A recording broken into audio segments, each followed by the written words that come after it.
So yes, as Margot just said, my name is Chris Costello, and the name of this session is Guaranteed to Regrow Hair and Improve ROI. And if that sounds unbelievable, stay tuned. We'll get into that. How do you navigate clickbait and fake news in digital marketing coverage? We want to focus on the stuff that we're all presumably experts in, or could maybe get a little bit better at identifying. So a bit about me again. I'm Coz. I'm Chris Costello by birth. I'm the Senior Director of Marketing Research. As Margot mentioned, I'm the principal author of the Quarterly Trends Report, the infographic, the webinar. You've probably heard my voice there. About 15 years in digital marketing, so I know stuff about stuff, basically. I've also, if this sounds familiar, I have been the voice of the announcements that have said, "Your attention please, we'll be starting again in 5 minutes." ChrisCostelloSaysThings.com. And if you were to ask me what it is that I do, I play the drums. All this other stuff is fun, but I self-identify as a drummer pretty much before anything. If you like the walk-on music, ask me about that later. So what are we going to learn in this session? We've talked about knowledge is power. And if knowledge is power, then with great knowledge comes great power. And by the transitive property, great power comes with great responsibility, as per Spider-Man. Just like you shouldn't confuse data and information, don't just confuse content with knowledge, because a lot of the way that we absorb news now is through content, which is different than actual news and information. So really the impetus behind how I wanted to frame this session is that we get a lot of questions. We sit on about $7 billion in annual advertiser spending across search and social and e-commerce and mobile and all of this stuff. So when there's a headline, when news breaks, we get inbound phone calls. People call all the time and they say, "Hey, what's going on? I read this thing in the news. What's the deal behind it?" Some of those headlines, though, are a little bit dodgy. Some of them not as much. So, why is mobile search CPC lower than desktop? What about Cambridge Analytica? What about GDPR? What about CCPA? My favorite, this one question is literally why I put together this deck, and that is, what is the ROI of Instagram stories? That is not a thing. And then, like a legitimate one, how will the new gallery format affect Google ad spending, for example? So again, these things come out in the media. People ask us questions. We have to, we know what we know, so we can help there. But again, some of these things are dodgy, and just to illustrate that point, one of my favorite quotes here, 50% of all statistics are made up, as said by Abraham Lincoln. That's clearly not true. But how did we get here? We know that online content, I said, is different than traditional news delivery of, say, 20 years ago or 25 years ago. And online content serves multiple masters, going back to the Spider-Man well here. On the one hand, we do work in a dynamic industry. News does happen, and it does affect what we do on a day-to-day basis. And and media outlets do give us needed perspective. They are the places that you go where you find out about the things as they happen. On the other hand, sensational headlines get clicks. And if you're in editorial at all, you know that sometimes the person writing the headline isn't necessarily the same person that's writing the story. So you may have a little bit of a difference in incentives there. Clicks get page views. Page views get ad dollars. Ad dollars sustain media outlets for the future. So that is one way to kind of frame the issue, or this is part of a larger issue where the inexorable march towards democratization of content has had a ripple effect, where the traditional filters that ensure quality have eroded, forcing the consumer to decide not only the value, but the validity of the content itself, often in a split second. Thank you. Please subscribe to my TED Talk. I thought that would get more laughs, just because it was like a thing. Anyway, I know, drinks, soon, definitely. So how can you navigate in these dangerous waters? I want to apologize to Simon. That one is the one that stopped him in San Francisco up in the corner, so that may provoke a reaction. And I could have used, choppy waters and boats, but we've used our quota of lighthouse graphics. You can only use so much. So, dangerous waters, how do you navigate? You ask Johnny Dangerously. I am old enough that I remember this movie. That will go in a second. or it won't. We knew it was a risk. Anyway, I'll narrate what happens. The gentleman on the left, the convict, says, Johnny and the mothers are playing Stompin' at the Savoy in Vermont tonight. To which Johnny says, Vermin's gonna kill my brother at the Savoy Theater tonight? I didn't say that. No, but I know this grapevine.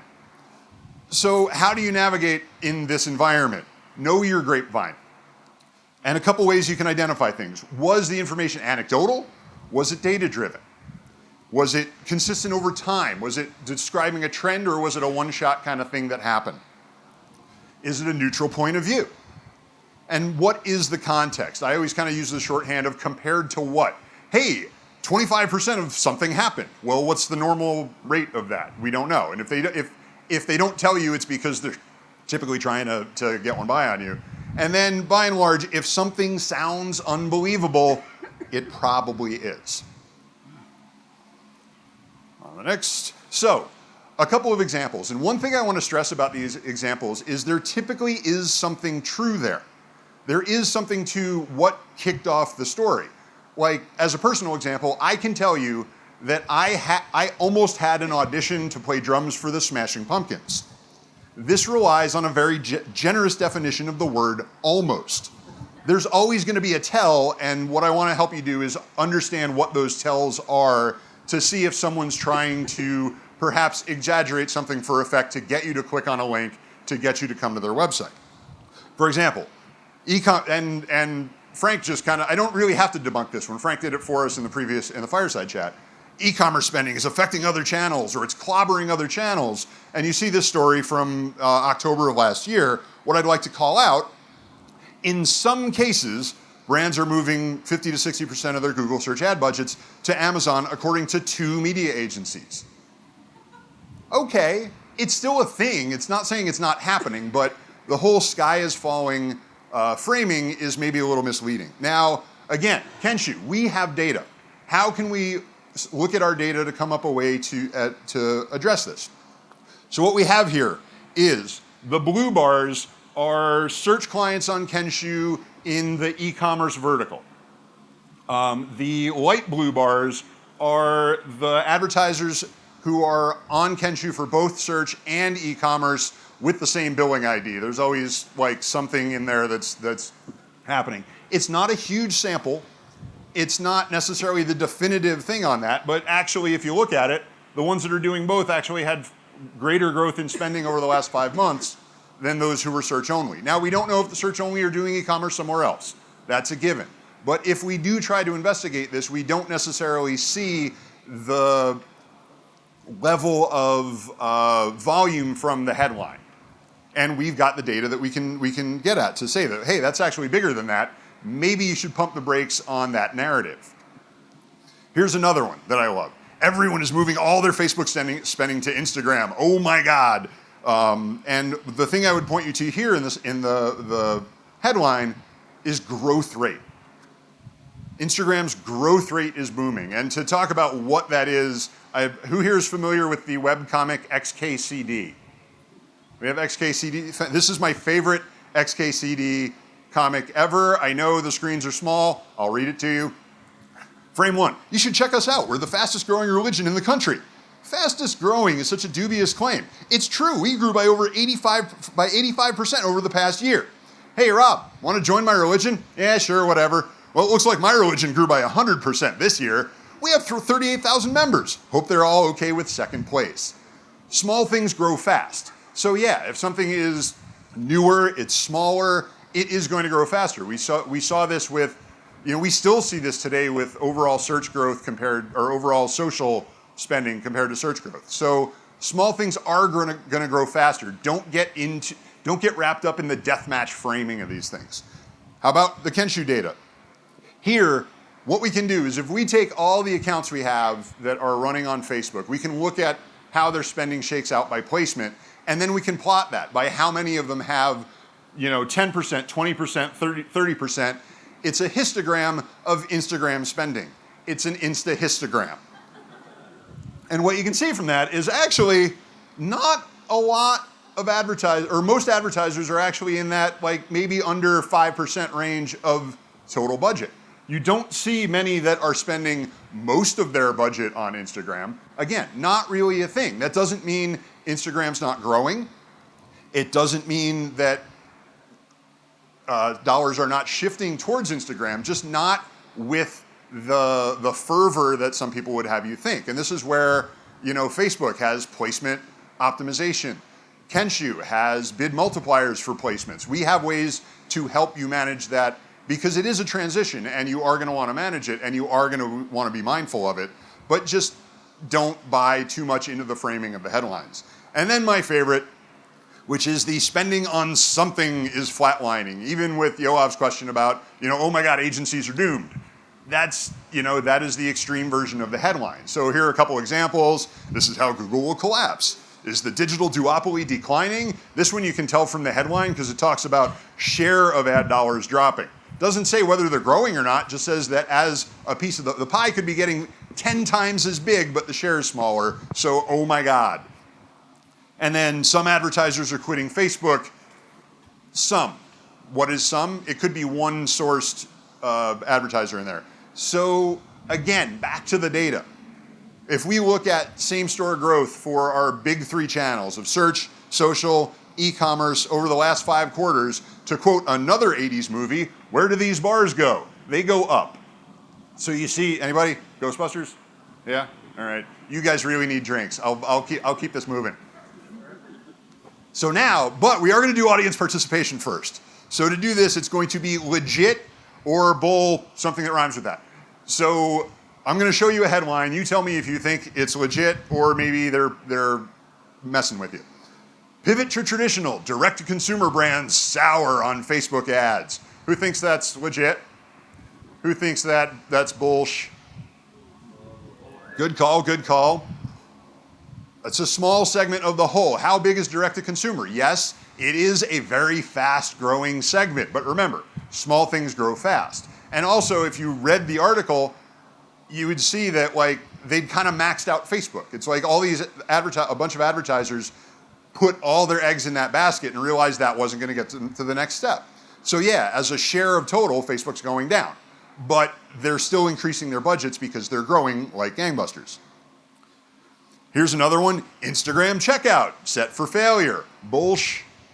Yes, I switched it up. Bullshit's the first one. Okay, who thinks it's legit? Who's like, just get me to drinks, just get me to the drinks. Okay, this one also, lots of speculation. This was like a week after they announced a limited beta with 20 advertisers. So kind of speculative, don't put much stock in that. Google mulls third-party ad targeting restrictions. Legit? Yes, people were here for the early part of the program. Yeah, it does seem legit. It's actually fairly measured as a headline, and we do know that there are these moves around user privacy that are making us rethink measurement. Sam left. Is Sam still there? All right, find Sam at the drinks. The drinks are coming soon. And then one last one. Google announces plan to destroy all information it can't index. Yeah, that's the onion. So, this is all very confusing, and this is where we think we at Kenshu can help you. In fact, the city needs a platform-agnostic third party with the volume of data. I'm mixing up my superheroes. I went Marvel and DC. I know that's bad, but still, I thought that the bat signal with the K, if you've seen Kenshu decks in the past, I wanted to, instead of Batman, have the silhouette of the guy standing on the mountain with the phone. All the Kenshu people are going to get that joke. So how can we help, though? We have a research and analysis program here at Kenshu. The big tentpole for it is the quarterly trends report. Usually about the 3rd week, 4th week of the new quarter, we will release an infographic. We will do a webinar. And as of the last 2, we will release a full-length report, and you can now find all of these things at kenshu.com/digital-trends-research. And just to give you we'll go through these quick, I promise you. Some current trends that I would like for you to think about. We don't want your click. We don't care about the clickbait. This is what we think is important. For social, is click-through rate the right KPI for social video ads? Over time, we've seen video as a share of total grow quite a bit. Facebook has emphasized this for years, but also as that happens, we see click-through rate trending downwards. We think these two things are related. Video ads are more passive, video ads perhaps more branding focused. So it kind of stands to reason that the engagement directly with these ads is not necessarily going to be what you want to look at, and it's going to affect the overall click-through rate of all of social. Search, and we talked about this, actually another of the conversations up here talked about this directly. Mobile first, finally, over time we've got impressions, clicks, and spending as a share of total spending. 50% is about here. Impressions and clicks have been up there for a while, but we see spending finally getting up to being a real majority. And one of the ripple effects from that is that you see Google doing things like optimizing for mobile experiences. We saw it with expanded text ads to a degree, but recent announcements, you see they're going to have more ads on phones. They're adopting that horizontal scroll within a vertical scrolling feed that's become kind of the de facto standard. So this has real world implications. On the e-commerce side, it's a new frontier. This is same advertiser spending on our platform. The growth rate has been really, really strong, and it's the biggest opportunity since paid social, clearly. And if you think that Amazon's going to be the only player in this, there's probably going to be more. We heard about some of it from Frank just earlier as well. Emerging channels, Pinterest. Here you look at growth over 5 quarters for everybody on Pinterest on Kenshu, not filtered by same store. That's growing. And Apple search ads. We heard about the opportunity there. Within the Kenshu apps platform, in 3 quarters, spending on Apple search ads has already accounted for about 1/3 of all spending on the platform. So that is some really rapid growth, some really rapid adoption, and this is why these are the numbers behind why we're excited about the opportunity. And maybe 2 or 3 slides before closing remarks and drinks. So, okay, I have to level with you. Kenshu research may not regrow hair, but it can help you be more of a subject matter expert in your organization. It can give you more context for your own programs. Is your CPC going up, going down? We can help you figure out why. And then when someone asks you about a dubious headline in the news, you can be this guy who comes in and says, no. Here's what's really going on. I could close you out with a song. I'll close you out with a playlist. I wanted to give a shout out. There was a DJ in the AV booth earlier, but I think he's probably moved over to the pool. And also a round of applause for the AV folks. They've been busting ass all day to make all this stuff work. I was a stage manager in a previous life. I know that they need it. If you can't read the songs on here, we've got The End by the Beatles. That's all. It's over. Thank you. Goodbye. It's the end of the world as we know it. End of the line. Anyway, and more. That's all I have. Thank you. You've been a great audience. I'm going to turn it back over to Sandeep. And then if you want to talk to me about, more things that I will rant about at great length, find me at the drinks afterwards.